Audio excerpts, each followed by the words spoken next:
Well, good morning or afternoon. My name is Sinan Kanatsis, Chairman of the Internet Marketing Association, also known as IMA. I'll be moderating this webinar between Snapchat and VidMob on how to increase ad performance on Snapchat. Before we begin, I have a few housekeeping notes. Today's session is being recorded to be available for viewing post-conference.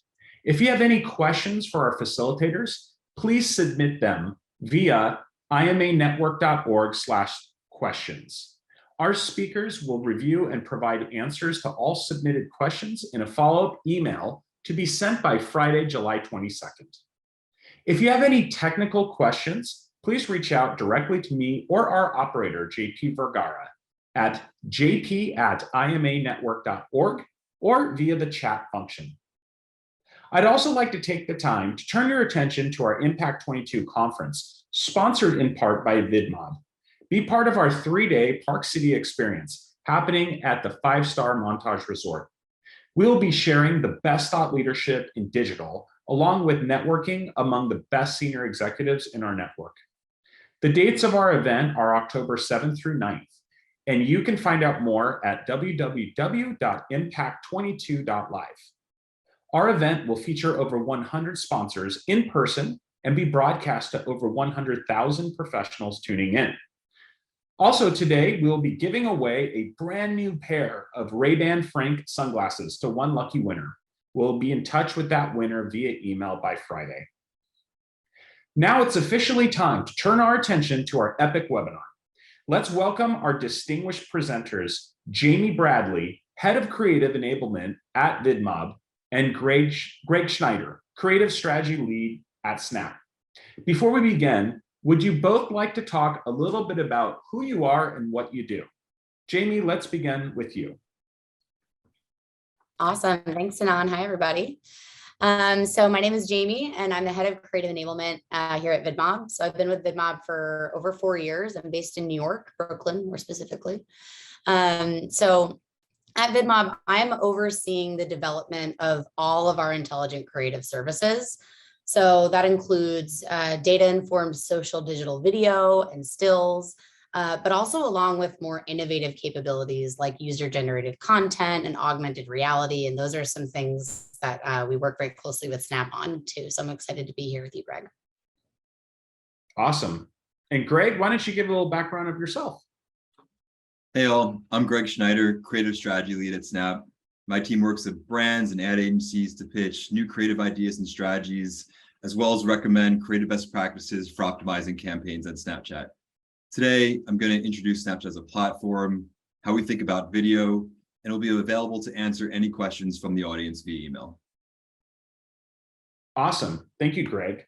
Well, excellent. Thank you both. Without further ado, let's jump right in with Jamie and VidMob. Jamie? Awesome. Thanks, Greg. I'm going to back up one step and just share a little bit about what we're going to cover today. So we did our intros. We're going to talk just for a second about kind of the marketing landscape. I'll share a little bit more specifically about what VidMob's doing in this space. And then as Greg mentioned, he'll go into Snapchat and how we've been working together. And then we're actually going to go through some insights and review within specific industry verticals and those best practices. And as mentioned, we'll have a Q&A follow-up via email. So excited to dig in with everybody. So the current landscape, this should be pretty familiar to everybody here. But world events and adjusting to changing consumers is hugely important for marketers in our space, right? We all know the impacts right now of cookie deprecation. It's making it really difficult to drive advertising performance through targeting, right? So we have to find other ways to reach our audiences. New platforms and formats are making it impossible to keep up with creative best practices. I know that well. And marketers are overall just finding it difficult to harness the right data to inform creative decisions, right? It's kind of a flood of data. And so how do you know where to look and what to pull from to actually inform that creative? And then there's just the sheer volume of creative that's required to keep up with the speed of digital, right? It used to be you can run an ad for 6 months, and now you can run an ad for a few days, right? And so just being able to kind of keep up with that pace is a real challenge for marketers. So one of my favorite stats, one of VidMob's favorite stats is this, which is 70% of marketing performance is driven by creative. Creative is often extremely overlooked, right? It can be all about the channel, all about the audience. And even when you nail those things, you're leaving 70% of the pie on the table if you're not considering the power of creative, right? So how can marketers keep up with the changing landscape? So we know that creative is the single greatest untapped resource at any marketer's disposal. And it's the best way that you can deliver differentiated marketing impact. So in an age where we can only act on what we can measure, all too often creativity is overlooked as a competitive advantage. So that's really what we're going to dig into today.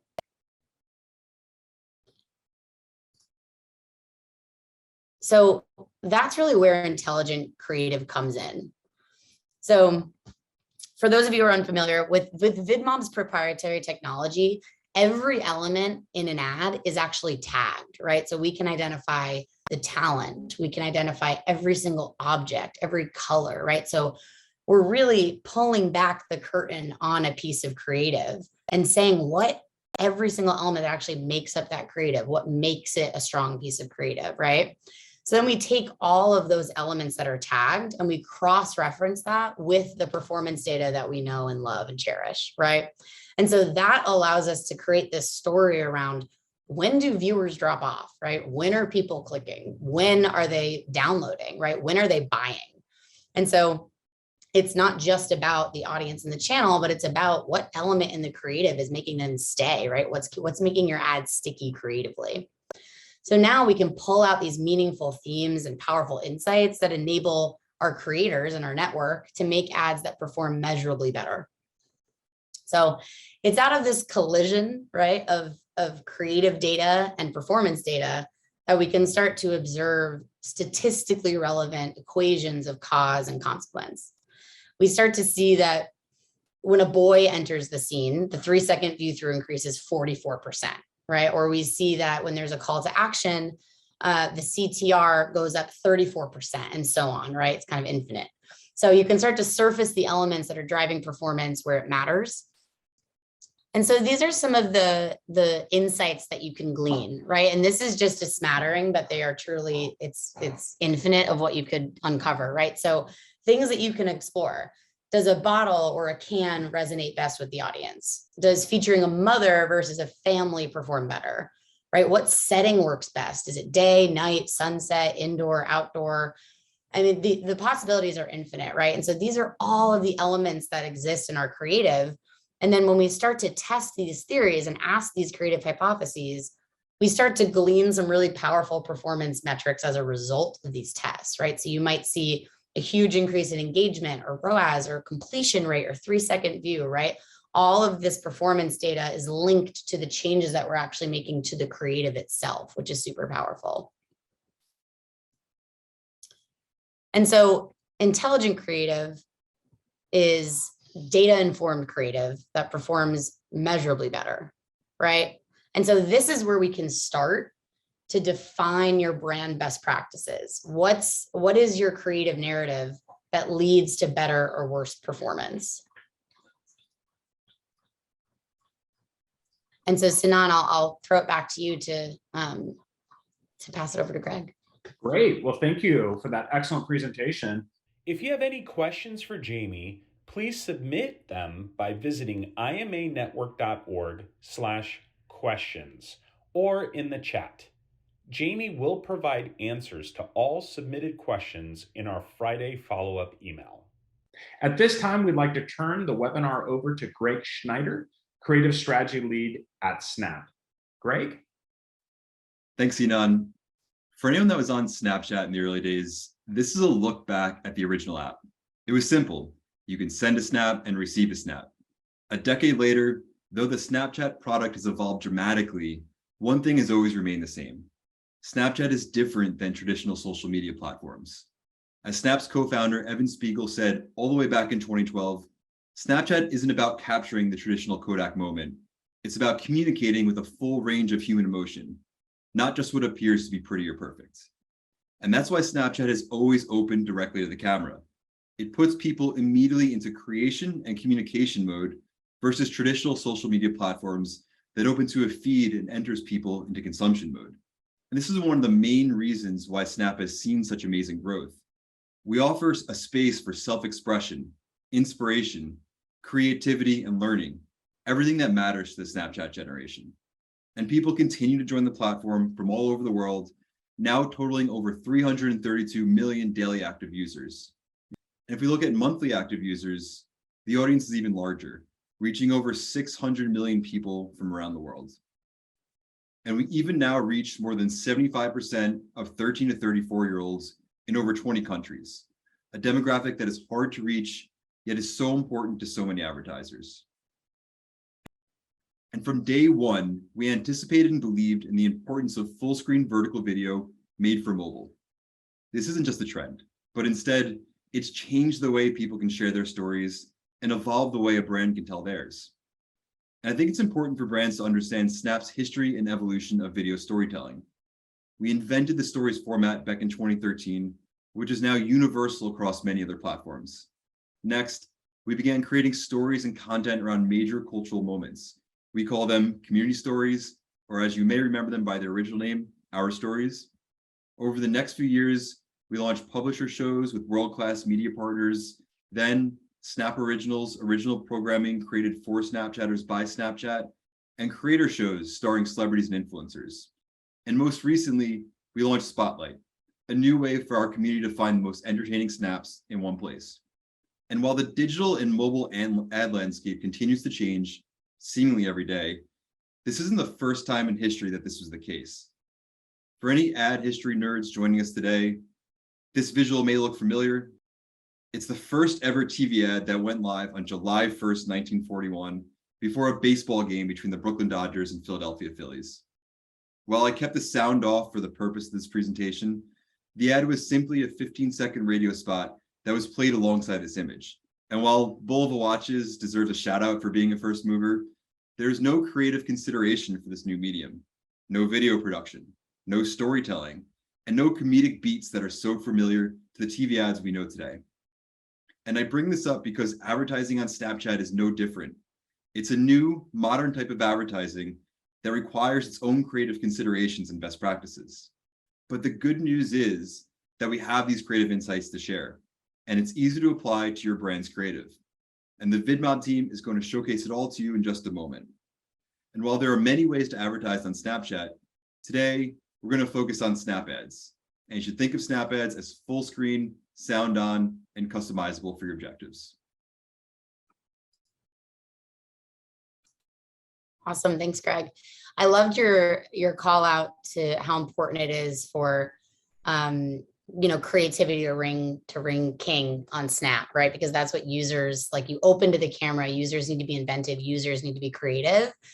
And I think that's kind of the calling of this webinar, is it's not just about the users, right? It's also like we as marketers need to be creative, right? It's that creativity that audiences see through, right? They see that creativity, and that's what draws the thumb stops, right? And that's what we're after.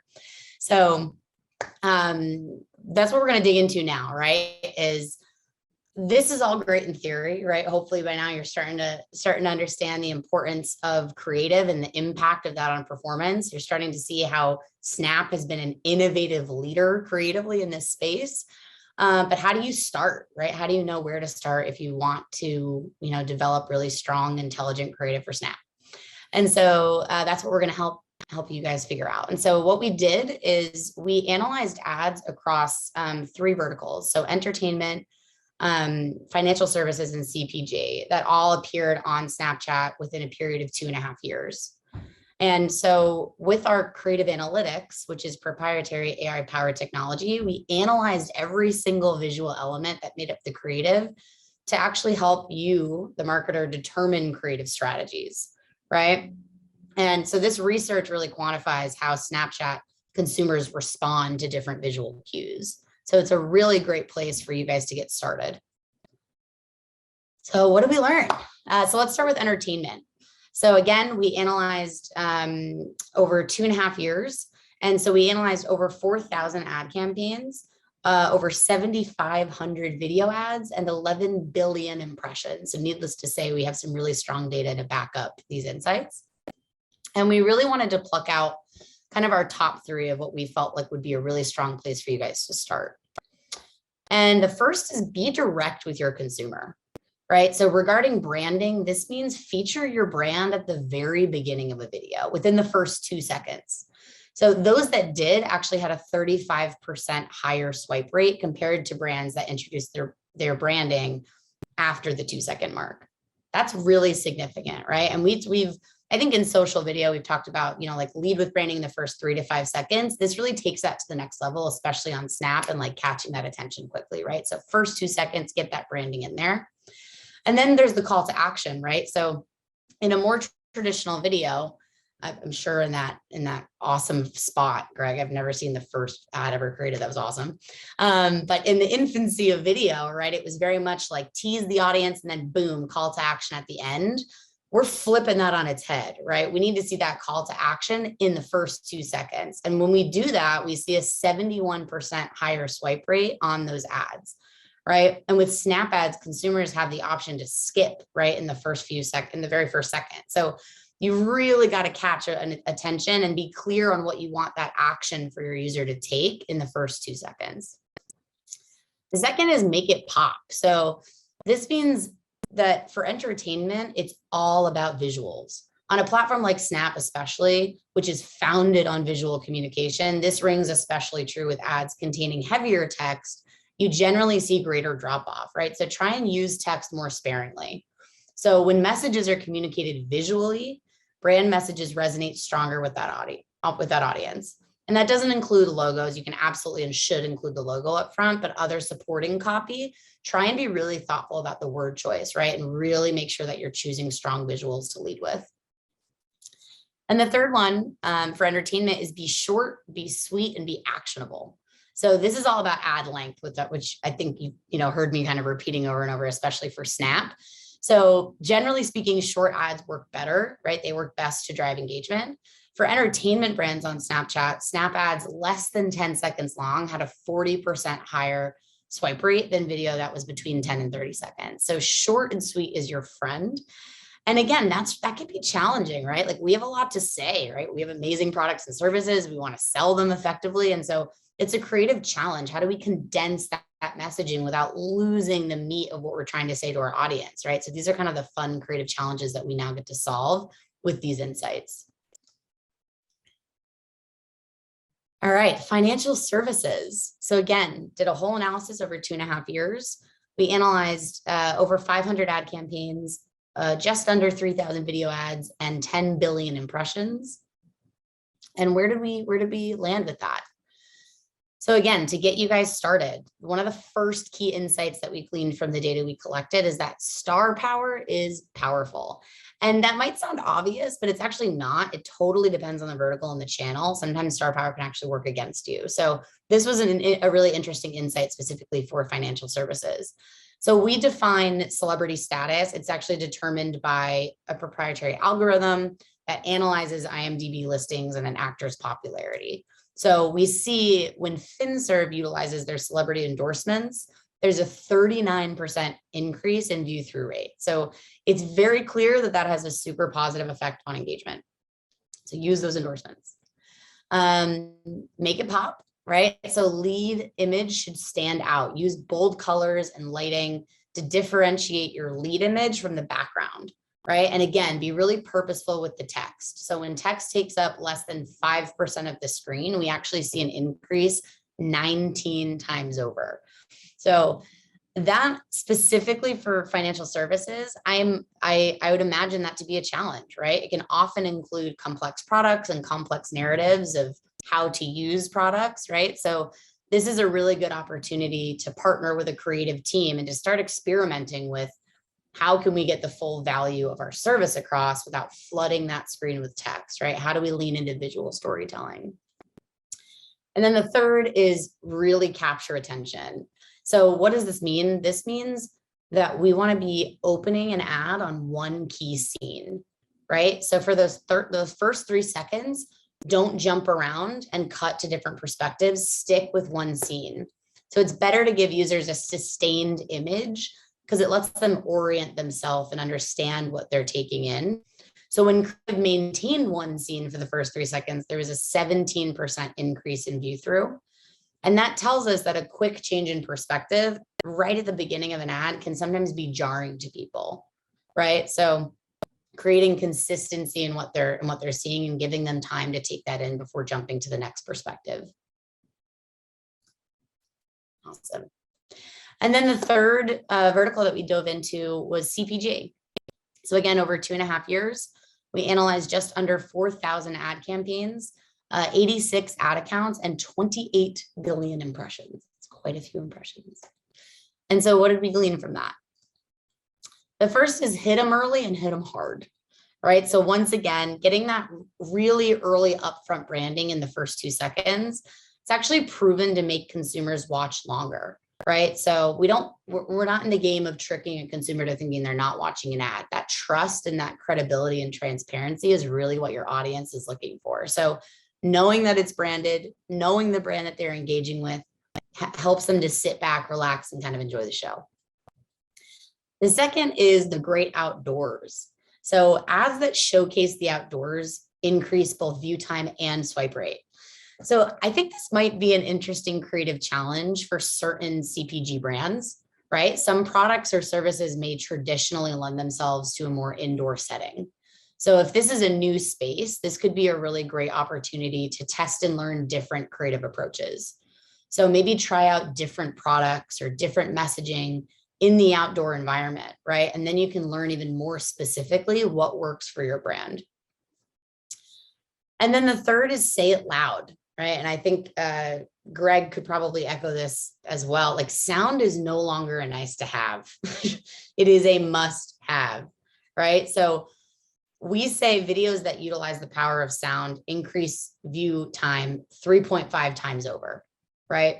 And especially in the new age of a lot more people talking to camera, people being in discovery mode, wanting to scroll through and watch a ton of content at one time, sound is on, volume is on, and people want to, engage with sound, right? So experiment with music, with voiceover, with sound effects, right? All of this is part of sound, and it's incredibly important to capture your audience attention.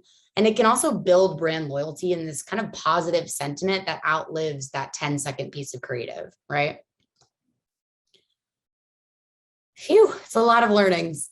But it's really good stuff, and it's a really great place to start. So again, sometimes the kind of mass amount of data can be overwhelming, and the sheer amount of volume of creative that we're expected to develop can be, it's like, where do I start, right? And so hopefully these have been really grounding insights for you all, just to know that these are data-informed decisions that can go into your creative to potentially increase performance. So kind of reviewing what we just went over, for CPG and entertainment, while there is no one-size-fits-all strategy, insights can certainly help you to start informing on your brand's best practices, right? So we've talked about getting the message across early and emphatically, right? Logo up front, CTA up front.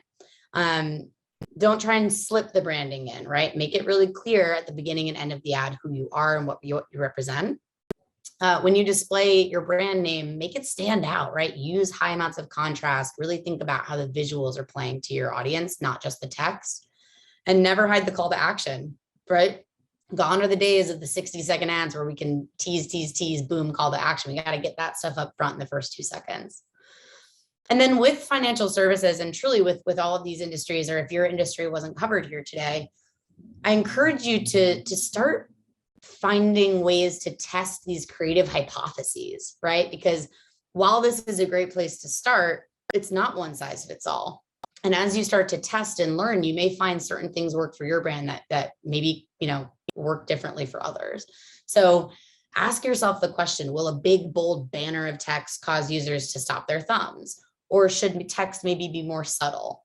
Do I need celebrity endorsers to help move the needle for consumers? Or are endorsements mostly ignored by my customers? And can I save a lot of money by not needing that, right? And so these are the things that you can start to poke at and explore in your creative. And then again, the caveat here is that these studies are a great place to start, and they're a great place to pique your curiosities. but it's not one size fits all, right? So I encourage you to use these as a starting point and then to start to glean your own insights from there. Back to you, Sinan. Awesome. Wow. Amazing. Thank you, Jamie and Greg. What great insights and learnings. As a reminder for our audience and community, if you have any questions for our facilitators, please submit your questions by visiting imanetwork.org/questions. Our speakers will review and provide answers to all submitted questions in a follow-up email to be sent to you by Friday, July 22nd. Thank you again for being part of this webinar. We will be back at you with more epic content, and we look forward to seeing you at Impact 22 in October in Park City, Utah.